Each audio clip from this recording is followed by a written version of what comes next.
It's Loki, and episode 2 just aired today, and I watched it. It was really good. I'm still not sure if it's better than the first one or not, but I really liked it.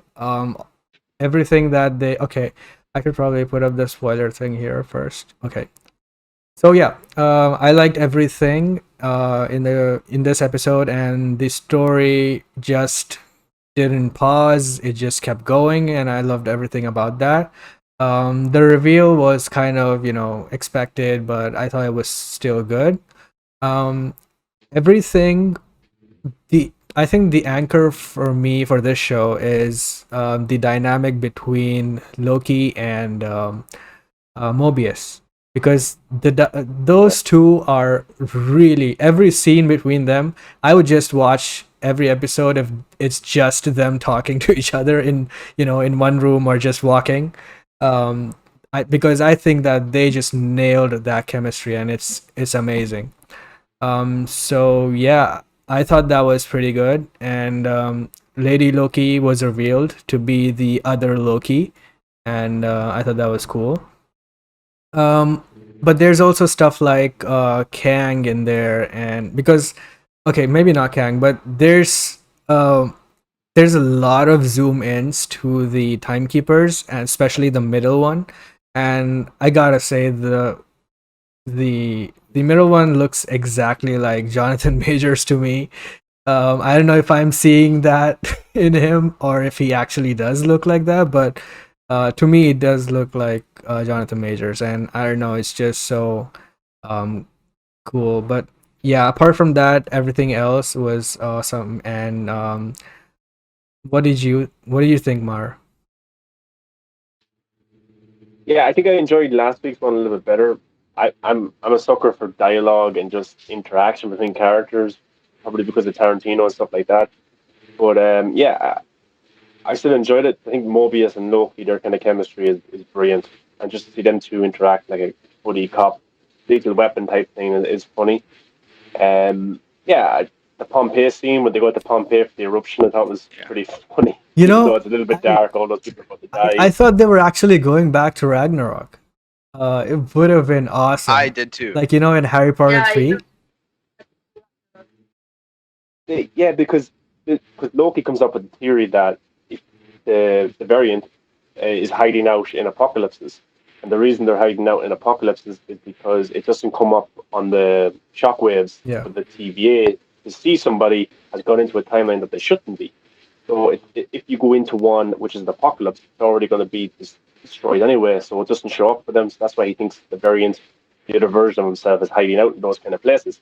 Then he goes to Mobius, let's go somewhere and test it out. They should have went to Ragnarok. It would have been Yeah. cool. They go to Pompeii, Yeah. but even if they didn't even, Harry I'm Potter sure they could have. 3 style, where you show it from a different Yeah, angle. yeah, I yeah, think that would have been super yeah, expensive. or even like even just for a second to have it like you had the Thor 3 movie on a green screen in the background and they're just kind of standing Yeah. there, but you could tell it's kind of how it's not real. But I don't know. But I think the Pompeii thing was funny. But that's how they found out that the variant is probably hiding out in apocalypses, and then they figure out that it's in. Well, they take a guess, 2050 at some Arkansas. shopping mall One or year yeah, after some Blade shopping mall Runner. or something like that. Yes, and there's a massive hurricane happening, and they think that the different version of Loki is hiding there because of the supplies, is it? Because there's loads of food there or something. Pretty convenient that they got it on the first go. But, yeah. I mean, everyone has But a set I path, so they have to yeah, go that way. true. I will. So it is probably Lady Loki. That's it's a female, and it's probably Lady Loki. Even though it's not comic accurate, I, like I don't. I'm a bit. I don't know how to think about this because Tom Hiddleston's brilliant in the role. Like he was born to play Loki, and he's so charismatic, so funny. His one-liners, his interaction is brilliant. Can you really cast another actor that can do that as well as him? I don't know. And this actress, we haven't seen anything yet from her. We'll see it next Yeah. week. She has to be damn good. 'Cause Yeah. I'm in fear that Tom Hiddleston could overshadow her and really, really destroy her as an on-screen presence because of how good he is. And personally, I actually don't. Before the show started, I was talking to Najeed, and I was really saying that episode 2 is better than episode 1. But now that I'm thinking about it, it's just See? like you said, Sean, like the dialogue between Mobius and Loki. It's just I love it, and I feel there's a lot of that in episode 2, but I feel like the a lot of the good stuff is also in episode Yeah. 1 when they get to know each other. And one thing I will say about episode 2 though is that they nailed the ambiance of the TVA. Yes. It's Perfect. just it's so perfect. Like, and I don't know, like, personally, I'm very critical. If you've seen my Twitter, I'm very critical of the Marvel Cinematic Universe. I'm very critical of them. I don't know what they're doing with these TV shows, but they're just so much better. Yeah. And Loki is like WandaVision, where I came in with zero expectations. I, I'm pretty sure I was more critical of Loki than I was positive or neutral. And I'm just what they did with it. It's just like I was never a Loki fan. Like I thought Loki was cool, but I was just like Loki's just another character. Why should I be excited? And them getting my attention to Loki and getting me intrigued in the character is just it's mind blowing. And I think the whole TVA, the ambiance, the vibe, pair that with the chemistry between Owen Wilson and Tom Hiddleston, pair that with this whole. I think what they're trying to do is a whole multiverse. They're kind of trying to start that in Loki as well. It's just very compelling, and I really like it a lot. And the humor Yeah. is great in this. By the way, no complaints about the humor. It's amazing. I think it's pretty much the same for me. I think episode 1 and 2 are on par with each other. But due to episode two's ending, it kind of makes it a little bit more, exciting because of the whole multiverse branching and all. It's pretty damn Yeah. like no one expected it for it to happen. So it was really cool. And about Lady Loki, I don't know if it's just me, but I think that's not Lady Loki actually. It could be Enchantress because I think in one of the French dubs the credits list her as Sylvie. Yeah, Sylvie Lushton is one of the Enchantresses. So, so that's also Well, one of I think in one of the comic fans, Enchantress disguises herself as a Loki to trick another version of something like that. I'm not really sure, but something along that line happened. So it could be her. So, so that, and plus Enchantress has blonde hair, so that the whole hair thing comes into consideration. I saw that tweet and that comparison, but I've just been burned by WandaVision. When you have yeah. everything in your face, but you keep theorizing it could be something different, and I don't want to do that again. So I'm just gonna assume that it's ladies. Okay. Either, but it's just what I thought. Yeah, yeah. I feel No, like it's it's yeah, I saw that it's completely what it could be too. Like a lot of people are saying that, Yeah. and there are a lot of details to that look, of her look that suggests that it could not be her. But just for me personally, I just don't want to go there. Uh, yeah, the WandaVision the one thing, was heavy. yeah, yeah, like I think the MCU shows so far have been brilliant. I like the first 8 episodes of yeah, WandaVision. I like the first. I liked all episodes of Falcon and the Winter Soldier, but for me, what kills the two shows is probably the last episode and maybe the ending Yeah. of those shows. Agreed. Because for the first 8 and the first 5 of each show, it felt it felt so much different than the MCU as a whole.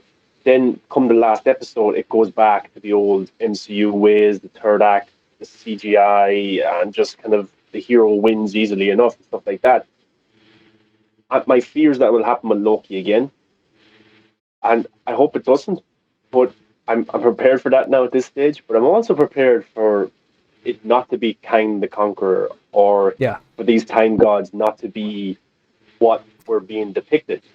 Like, I wouldn't be surprised if it's a nod to Wizard of Oz. Like, behind the curtain is just an old man, or behind these statues is just like a small alien or something like that, and it's used for comedic relief. I wouldn't be surprised. So I'm prepared, but I hope they're doing something different because I honestly think it's a little bit of a side story to WandaVision, uh, No Way Home or Far From No Way Home, Yeah. is it?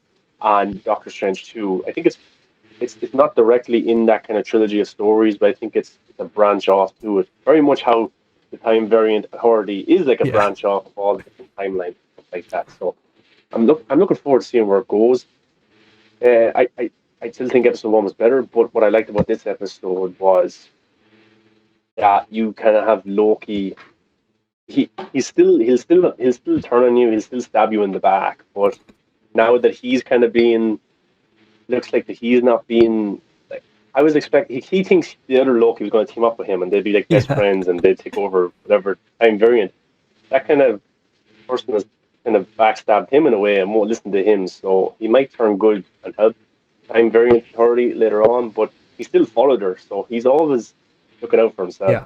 It's very I interesting. also think that the finale for this show might be the best one so far because I 100% am behind the writer and showrunner for this show. It's Michael Waldron, and I just am.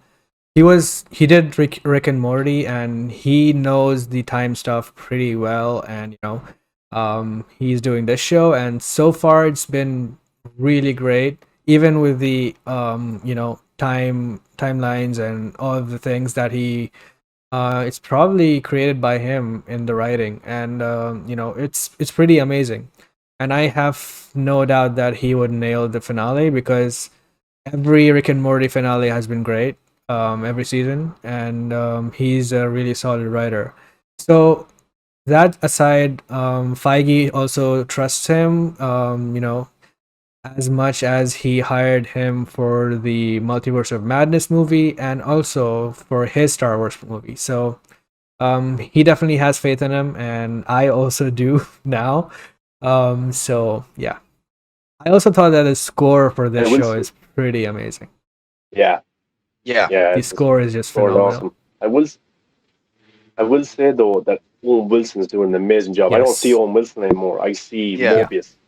He's doing. Yeah. He's brilliant. There's like a certain caricature of him that's like inscribed in movies because of the whole wow thing and all that. And he has a certain kind of charisma which is completely opposite to what he's bringing to Mobius. Yeah. It's completely Yeah. opposite. It's blowing my mind right now. Yeah. So I'm really There were some vulnerable moments in this episode for him as well, and in one scene he was talking to Renslayer, and he was like, "I'm excited. Look at me. I'm not this excited ever." And I'm like, "Yes, he's never this excited." And I noticed that in just 2 episodes. So it's really great on their part how they established his character so well that we kind of know what he will do and what he will not do. So that's also good. And the ending of this episode where Loki was given a choice of whether to stay back and be with Mobius or just, go away with the other Loki. And he just, he paused for a moment to think about it. And then, of course, he was never going to stay. So he just went away. That was cool. Loki does. And one thing I'm gonna say also is Tom Hiddleston. I it's hard to say, but I think he has some of his best performances in Yeah. this show, and I think one really outstanding performance. This just brings in everything I really love about the technical aspect of this show, and it just brings them all together. And it's when he's reviewing the case Yeah. file, and he gets the case file for himself for Loki, and he sees the destruction of he's looking for the apocalypse, and he sees the destruction of Asgard, and the score kind of kicks in. You see, and you already had the ambiance of the TVA, this old kind of 90s, mid 2000s, this weird library type Yeah. thing, this office building, and you get that ambiance, and then you get Tom Hiddleston's acting, and you just see that zoom into his eyes with the score creeping in, and it's just, it's brilliant. That's like I know it's a running gag on Twitter and everything that Marvel actor cries they should win an Emmy. I don't think it's that good, but it was incredible for what it Yeah. was. I thought it was great. I love moments like that. And the very melancholy types violence as well. It's really Yes. done well. It was last episode as well when he was watching Mom. his clips. So like Natalie Holt did an amazing job in this one. Like it's a very mix of Tenet like score and Game of Thrones, if you Yes. know what I mean. Yes.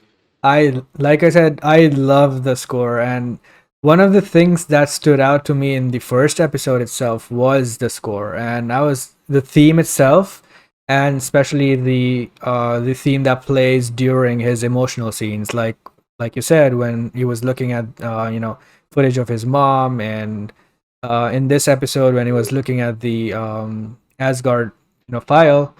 It's just amazing. It's so the instruments are different, it's unique, it's not something that is usually used in other scores, Yeah, and I love that. in a way, it kind of. I mean, I wouldn't say exactly because it's been a while since I've listened to the scores for these movies. But the first two Thor movies, how they were composed in this kind of Yeah. rustic and more medieval. I think Yeah. that's the word I can use for it. It's kind of that. They're using that same type of the style, the flow. It's the same type, and I really miss that Yeah. because correct me if I'm wrong, but that wasn't really in Ragnarok. Ragnarok was more of the Yeah. synth rock, and I really missed that because I really love that, and I think they also, again, correct me if I'm wrong, they kind of brought back the score when Loki's mom dies in Thor: The Dark World. They kind of brought that. They kind of brought back that score I in don't like a remember little that, variation. but I think It it was was like it was the a very little variation. It was a variation of it in when he was like replaying the memories. oh, Yeah, I like heard it. Maybe I'm tripping, but I gotta go back and but yeah, check it's that. also a mix of synth in this score. She does a pretty Yeah, good job there's a little bit of because sense. obviously this show has a lot of um heavy sci-fi elements in it, right? So you have to have that synth mixed with the emotional melodies. So it's just amazing. Yeah. John. Well, I've nothing else to really All say right. about the episode. I didn't think there was not like there's not that much to dive into. Like last week there was a lot more because let's see Loki looking back at his past and stuff like well his future, his past. Stuff that hasn't happened to him yet. I thought that was pretty heavy. But yeah, this episode was okay. I think I still enjoyed last week's a little bit more. I'm looking forward to some of the scenes where it looks like that he has his knights back and stuff like that. Because we got to see it from the trailers, his daggers. You got it for To one see how that second and then goes. it was taken away. Yeah, it was taken off him. Yeah. So he'll definitely get them at some stage, and I'm looking forward to more interaction. I hope in the next. I hope that Tom Hiddleston's Loki and Mobius aren't departed too long. I hope they get back together pretty quickly because their chemistry is just. It's probably the most interesting thing about the show, Yeah. really. And these time gods, whatever you want to call them, are very interesting. So I'm interested to see what they're all about. And the little clock in this episode, played by Tara Yeah. Strong, who does Harley Quinn. Yeah, What's the clock Miss there? Minutes. yeah, Miss Miss Minutes. Minutes. Yeah, I want to see more of that. I thought that was pretty. It's probably just a toys thing from Marvel. They want to sell some toys of that or something. I don't know, but I thought it was interesting. Yeah. Also, But no, that kind of. no, Oh, go go, ahead. go on. I was just gonna say the Miss Minutes thing again. It just, I don't know. There's just this very. I'm gonna keep on repeating myself, but that the Yeah. ambiance of the whole, especially this episode, I felt like, you get a couple of wide shots in there, Yes. and you just see people in their desks work. It's They're just sitting in it's the like this, cafeteria and you have these windowed shots yeah. of the outside. I thought that was pretty cool. It's just this weird office. If you guys have ever heard about the back rooms, that's kind of what this feels like. It kind of feels like it's just this forever. It's just forever. It's this office, early 2000s office space, and that missed minutes thing, it just kind of just brings it. It keeps on hammering it, and I'm loving it. I love the whole aesthetic of this show. You do. You know what was I think the most depressing scene in the show, and maybe in Marvel of all time, was not when Loki cried, but when Loki is reading the Jet Ski magazine, and he Oh asked yeah, Mobius about it in the cafeteria. He's like, yeah, or they're just talking, Yeah. why do you have the Jet Ski magazine? Why don't you just go do it then? I can't really, kind of his dream. He reads about the adventure instead of doing the adventure, Yeah. and that's sad. That's really really sad. I felt for the character Yeah. there. I hope by the end of it, maybe him and Loki end up going jet skiing or something like that. I think that'd be pretty funny, and I know it's very cheesy, but I think it would be nice for Mobius heartwarming. as a character. Yeah. Yeah. Nice. Yeah. Yeah. So, Yeah. yeah. And That's that. speaking about that scene, I really loved that. Like, especially of how much it builds for Mobius's character and Loki's character, but it also brings a lot of questions about the TVA Yes. into light. Like, What 'cause is that happening? yeah, what is going on? They Like, even why say the haven't words TVA propaganda. Yeah, they say Yeah. that Loki's like, why do you listen to all this TVA Yeah. propaganda? And it's just very like, I feel like it's gonna be some type of it's gonna be some type of like ruse. It's gonna be like kind of like a scam. I feel like that's what is kind of it's pointing towards. I feel like they're kind Wizard of of Oz. yeah. Wizard of Oz. And it's also they're And- highlighting the timekeepers like every moment they get. Like they probably Yeah. had like 6 to 7 shots of them in this episode alone. And it could And- be Kang. Types of them in the next office as well. Yeah. Oh yeah. And I really wonder how old is Mobius? Like, is he immortal? Is this like his? Because like it's not really those details aren't really given. So I'm just wondering, is he just kind of like a slave to the TVA for the rest of eternity? As The he last said- episode, Time really doesn't work in the TV. Oh yeah. There is no concept of age. Oh, yeah. yeah, that's what I So was gonna I say. guess he's just a slave for eternity then. So But like everywhere I think the directing style is very interesting as well, because every kind of is it called exterior shot, or every time the camera just pans out, it focuses on the statues, yes. on the statues, and like I don't know if that's because they want to fool the audience. I think it's for the people of the TVA. Everywhere they go, they're surrounded by these statues or these figures of the time gods, or even the propaganda video. Like it's being like beaten into them that these guys created all of existence in time, and you have to worship them. So, yeah, I think they're being manipulated some way. Yeah. And they make it and even Mobius hasn't seen, has never met them. Yes. And they make it pretty clear in this episode. I think that conversation between Loki and Mobius in the cafeteria scene, I think, was pretty good when they talk about, Mobius talks about what he believes, and Loki questions that, and he just says that it sounds ridiculous when when he says that, oh, they're 3-time reptiles, lizard people controlling everything every time and thing. And then he says the same thing about Loki, and it's there are 9 realms, and there's Odin, and you're his son, and all that. So that also sounds ridiculous when you put it that way, right? So that's kind of I just find that so realistic Yes. as well. Because what were you saying? You saying I was something? just saying like the entire concept of who are we exactly, where do we come from, and all that. yeah. That Yes. That's what I was going to say as well. It's very realistic because we have different. Like, I'm not religious, but my religion tells me to believe in a guy, Jesus Christ. I don't know if you guys are religious or not, but I'm sure you have a different depiction of that. So it's kind of, I thought it was very realistic. Yeah. Mobius and Loki talking about whatever. I thought it was pretty cool. I had a little existential nightmare watching that last night. I was like, wait, Yeah. And it's also we're some people floating on a rock in space. Like, Yeah. It's also True. interesting that they kind of nailed down they took a hard stance in this episode that nobody has free will and everything's controlled and determined by the timekeepers, right? In the Yeah. last episode, that was not the case. They kept it ambiguous, but in this one, he right out says that nobody has free will, so everyone's paths are predetermined by the timekeepers, and they are the three that control everyone, right? So that's What was also very, I mean, it was neat. It was a nice thing to know is that they don't have an end.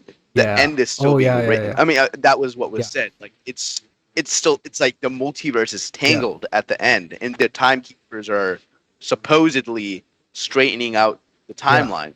That's just very. I'm really glad you It's very brought that up because that was also very important for things that's going to come into the future. I think that was one very important piece of dialogue, and also one more during that Miss Minutes scene where she basically tells him that once a certain thing is passed, the TVA cannot do anything, right? So that's probably what's going to happen in Multiverse of Madness, where the TVA are useless and they need, Doctor Strange and Wanda's help to close it down. But also that may, change. That may turn out to be something else, and they could introduce Kang and stuff like that, right? So the timekeepers having control of everything and Loki being in the TVA, I think raises a lot of questions in regards to them. And Kang being the conqueror, I think it's also an interesting, thing to hint at. There's this interview with Jonathan Majors that was done, like, I think yesterday. Um, so I'll just read this out. He hasn't always been an Ant-Man fan, but don't take that the wrong way. He says he's seen all the films in the MCU. One of his fondest memories is a Daddy Sunday with his birth father going to see Infinity War. Uh, they're Greek majors opines. The size of them, the things they're dealing with, the idea of fate and fantasy and future and legacy. As for speculation that he might pop as Kang the Conqueror in Loki, Majors doesn't blink. He says, I have no idea what you're talking about. Pretty standard for a Marvel actor. Okay. But I also kind of don't think that he will, show up in this show, especially not even in the post credit scene, I don't think, because I think it's too early to do that, but they're definitely, I think, hinting at his Setting him up. For sure. I think he's going to debut in Quantumania directly. So Maybe he will actually show up in the post credit scene for Doctor Strange. Yeah. yeah, I can see that happening. Yeah. Yeah, because the next kind of villain for the next arc of MCU movies Mephisto. is time, is the multiverse and stuff like that. Yeah. It's Mephisto. So, you know. not that again. It's Mephisto. But so yeah, I think they'll set it up maybe at the end of Spider-Man 3 or Doctor Strange 2 post credits, like Thanos. But yeah, I think there might be some hints in the show, maybe towards them. But then again, we thought there was hints towards Mephisto, and we don't really know. So I'm not going to place any bets on it. Yeah. Well, And this whole I really like it. Yeah, go ahead. I just can't. I'm just kind of shocked that Marvel has kind of regained my interest after kind of just like these shows are really like I'm pretty sure it's the same creative team that makes the movies, but it's just so much like I don't know if I'm the only one that's feeling it, but the quality of these shows, they're like a step up. Like in terms of storytelling, in terms of like emotional depth and characterizations, it's just they're better. I get what you're And saying, and I think there are two reasons for that. First reason, I think the primary reason, I think, is the shows have like 8 to 9 hours to tell a story. Yeah. So they can go deeper into the characters, right? Yeah. basically in itself. Yeah. And the second thing I think is that the movie, when you put out a blockbuster movie, it's difficult because it has to have a certain runtime, it has to appeal to everyone, Yeah. it has to adhere to the studio notes. With Yeah. Marvel, it's not that much of an issue, but they still have to appeal to everyone. That's been the formula since the beginning. And Yeah. if you do all the character stuff for a very long time, they apparently have some, statistics that, men men lose interest after like 10 or 15 minutes of no action or something Yeah. like that. So there are a lot of these crazy things that they have to keep in mind for the movies, for the general audience. So that's not a case for the shows, and anyone can just press play and watch it anytime. So I think Yeah. stuff like that plays a part. Yeah. It's just like these deeper moments with the.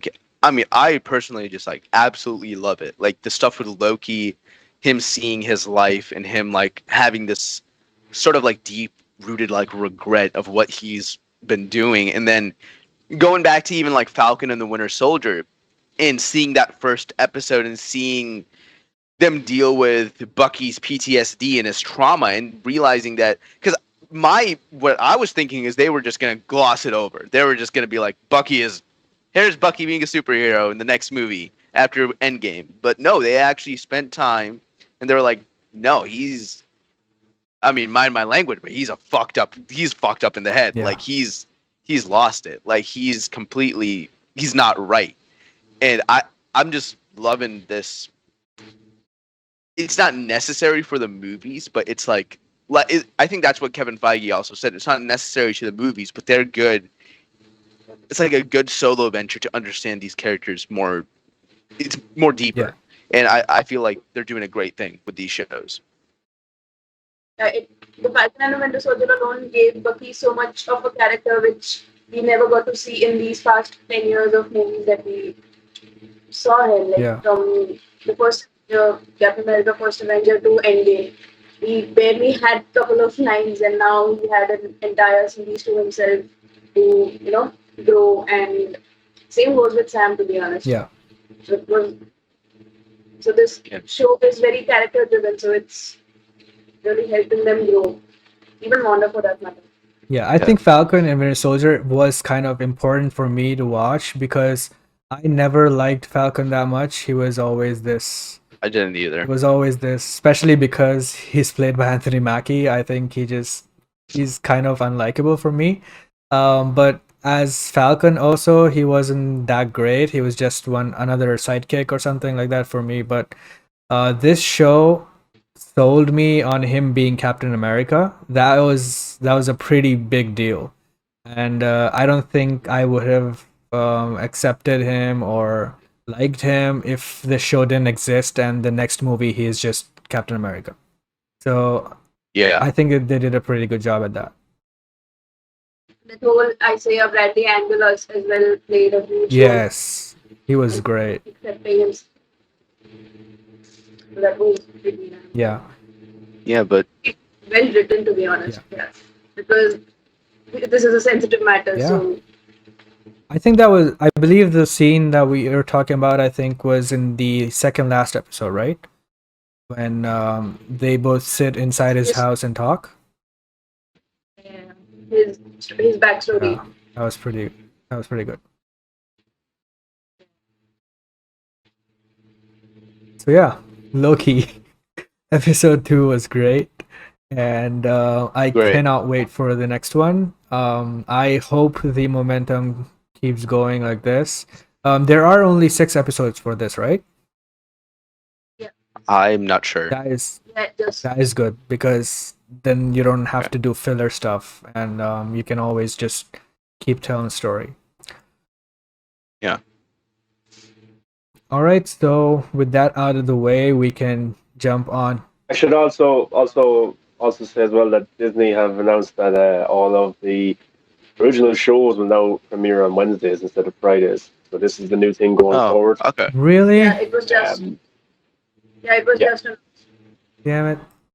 Yeah. So Mandalorian Miss Marvel, all those kind of shows will be all on Wednesdays. Original Disney Plus movies will be Fridays. That's the new plan going forward now for Disney Plus. I like it. Wednesdays are coming a lot faster than Fridays. Yeah, Yeah, I like it for now because of my shift right now, but when my week offs go back to the weekend, then I'm gonna have a hard time. it was funny because I watched the John Campea show and Robert Meyer Burnett is the guest on that, Hmm. and you'll see it, Casey, when you watch it later. But they were talking before the show went live, and John Campea goes, "Robert, did Yeah, you I what saw you think of that. Loki, man? Pretty good." And Robert Meyer Burnett's like, "Oh, I forgot." He forgot everything's on Yeah, Wednesdays now. He's so used to Fridays, and yeah, it's pretty funny. I'm sure there's a lot of people like that as yeah. well.